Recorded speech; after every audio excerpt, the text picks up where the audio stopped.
पतंजलि के भ्रामक विज्ञापन के मामले में एक अपडेट है। भ्रामक विज्ञापन मामले में सुप्रीम कोर्ट में आज सुनवाई हुई। आपको बता दें, बाबा रामदेव, आचार्य बालकृष्ण कोर्ट में मौजूद हैं। सॉलिसिटर जनरल तुषार मेहता इस मामले में दलीलें रख रहे हैं, लेकिन कोर्ट की तरफ से कहा गया है बिना शर्त माफी मांगने से भी हम संतुष्ट नहीं हैं। तो पतंजलि के भ्रामक विज्ञापन मामले की अपडेट हम आपको बता रहे हैं। विज्ञापन मामले में सुप्रीम कोर्ट में सुनवाई चल रही है। बाबा रामदेव कोर्ट में मौजूद हैं, आचार्य बालकृष्ण कोर्ट में मौजूद हैं।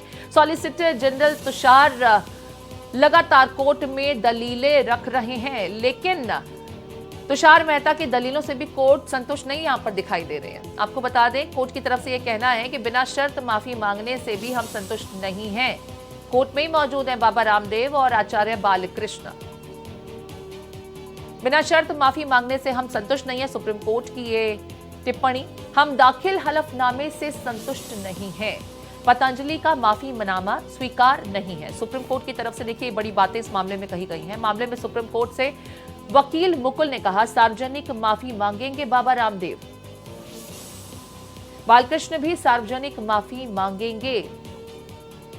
पतंजलि के भ्रामक विज्ञापन का यह मामला, जिसको लेकर के अपडेट हम आपको लगातार बता रहे हैं। मामले में सुप्रीम कोर्ट से वकील मुकुल ने कहा है कि सार्वजनिक माफी मांगेंगे बाबा रामदेव और सार्वजनिक माफी आचार्य बालकृष्ण भी मांगेंगे, लेकिन सुप्रीम कोर्ट की तरफ से कहा गया है कि जो हलफनामा दाखिल किया गया उससे तो हम संतुष्ट नहीं हैं। और तुषार मेहता अभी तमाम पॉइंट्स रख रहे हैं कोर्ट के भीतर इस संदर्भ में, जिस तरीके से पतंजलि द्वारा भ्रामक विज्ञापन के जरिए लोगों में भ्रम फैलाने का काम किया गया। सुप्रीम कोर्ट ने इस पर नाराजगी जाहिर करते हुए हलफनामे को स्वीकार नहीं किया। हलफनामे का स्वरूप नाकाफी बताते हुए कहा कि इससे बात नहीं बनेगी।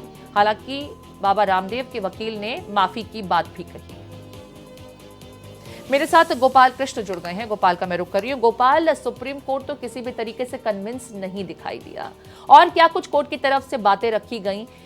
बताया यह जा रहा है कि हलफनामा न तो समझ में आया न स्वीकार किया गया, और कहा जा रहा है कि माफी से भी बात नहीं बनती। आप तैयार रहिए गंभीर चीजों के लिए। जी बिल्कुल प्रीति, सुप्रीम कोर्ट ने एक बार फिर कड़ा रुख अख्तियार किया और सीधे सीधे चेतावनी देते हुए कहा कि आपने जो पिछली कारगुजारी की है उसका फल तो आपको मिलेगा और इसके लिए आप तैयार रहिए। सुप्रीम कोर्ट ने यह भी कहा कि आपके द्वारा जो हलफनामा दाखिल किया गया था उसमें आपने जो चीजें लिखी थी उसको आपको पहले देखना चाहिए था, और उस हलफनामे को हम स्वीकार नहीं करते हैं। जिसके बाद मुकुल रोहतगी ने कहा कि वह हलफनामा वकील द्वारा तैयार किया गया था, इसलिए उस हलफनामे को हम वापस लेते हैं। नए जो हलफनामा दाखिल किया गया है उस हलफनामे को सुप्रीम कोर्ट स्वीकार करे। जिसके बाद सुप्रीम कोर्ट इस पर सहमत हो गया और सुप्रीम कोर्ट ने पुराने हलफनामे को रद्द कर दिया और नए हलफनामे को स्वीकार कर लिया है। लेकिन सुप्रीम कोर्ट ने बाबा रामदेव और आचार्य बालकृष्ण के मामले में सीधे सीधे कह दिया है कि वो जो उनके ऊपर आरोप लगे हुए हैं वो काफी गंभीर आरोप है और इसको उनका परिणाम भुगतना पड़ेगा। कोर्ट इस मामले में यानी कि बालकृष्ण और बाबा रामदेव का मामले में 16 अप्रैल को अगली सुनवाई करेगा। वहीं लाइसेंसिंग अथॉरिटी के मामले में सुप्रीम कोर्ट 23 अप्रैल को सुनवाई करेगा। कोर्ट ने आयुष मंत्रालय को भी कड़ी फटकार लगाई और कहा कि आप इस तरीके के आदेश जारी करते हैं, किस बुनियाद पर आपने आदेश दिया है। और वहीं सुप्रीम कोर्ट ने उत्तराखंड और के संयुक्त सचिव लाइसेंसिंग प्राधिकरण को फटकार लगाई और कहा कि आपको पता होना चाहिए कि आप जो आदेश जारी कर ठीक है, मैं आपको रोक रही हूँ गोपाल। यहाँ पर अपने दर्शकों को जो इस वक्त हमारे साथ जुड़े हैं उन्हें बता दें कि पतंजलि के भ्रामक विज्ञापन मामले में अब 16 अप्रैल को अगली सुनवाई होगी। सुप्रीम कोर्ट में 16 अप्रैल को इस मामले की अगली सुनवाई होगी। आज कोर्ट में बाबा रामदेव और आचार्य बालकृष्ण दोनों मौजूद रहे। हालांकि हलफनामा इनकी तरफ से दाखिल किया गया, लेकिन सुप्रीम कोर्ट ने उस हलफनामे को स्वीकार नहीं किया। उसके बाद दोबारा से हलफनामे की बात कही गई, जिसे कोर्ट ने माना, लेकिन बावजूद इसके कोर्ट कन्विंस नहीं दिखाई दिया। यहाँ पर गोपाल लगातार हमें अपडेट बता रहे हैं। गोपाल, 16 अप्रैल को जैसा कि आप बता भी रहे थे कि इस मामले की अगली सुनवाई होगी।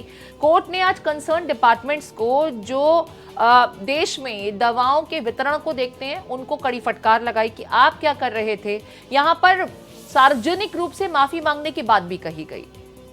बिल्कुल प्रीति, जब मामले की सुनवाई हो रही थी और कोर्ट के रुख देखते हुए मुकुल रोहतगी जो बाबा रामदेव की तरफ से और आचार्य बालकृष्ण की तरफ से पेश हुए, उन्होंने कहा कि बाबा रामदेव इसके लिए जो उन्होंने गलती की है वो सार्वजनिक तौर पर वो माफी मांगेंगे। उन्होंने यह भी कहा कि कई बार वो सुप्रीम कोर्ट से माफी मांग चुके हैं, हलफनामे के जरिए माफी मांग चुके हैं, सुप्रीम कोर्ट में हाथ जोड़ चुके हैं, माफ कर दिया जाए, भविष्य में इस तरीके की दोबारा गलती नहीं होगी, सुप्रीम कोर्ट ने यह भी कहा। और सुप्रीम कोर्ट ने जिसके बाद आदेश दिया और कहा कि बाबा रामदेव के मामले में सुनवाई 16 अप्रैल को की जाएगी और उस दिन जो है आदेश सुप्रीम कोर्ट पारित करेगा। खास करके अवमानना के मामले में जब सुप्रीम कोर्ट ने नवंबर में आदेश दिया था, उसके बावजूद भी बाबा रामदेव द्वारा प्रेस कॉन्फ्रेंस की गई थी और सुप्रीम कोर्ट के आदेशों का उल्लंघन किया गया था, तो उस मामले में सुप्रीम कोर्ट 16 अप्रैल को आदेश देगा। वहीं लाइसेंसिंग अथॉरिटी और बाकी अधिकारियों के मामले में सुप्रीम कोर्ट 23 अप्रैल को सुनवाई करेगा। ठीक है, तो यहाँ पर मेरे सहयोगी गोपाल लगातार अपडेट दे रहे हैं सुप्रीम कोर्ट में आज क्या कुछ हुआ। आपको एक बार फिर से बता देते हैं कि भ्रामक विज्ञापन मामले में आज एक बार फिर सुप्रीम कोर्ट पहुंचे बाबा रामदेव और आचार्य बालकृष्ण।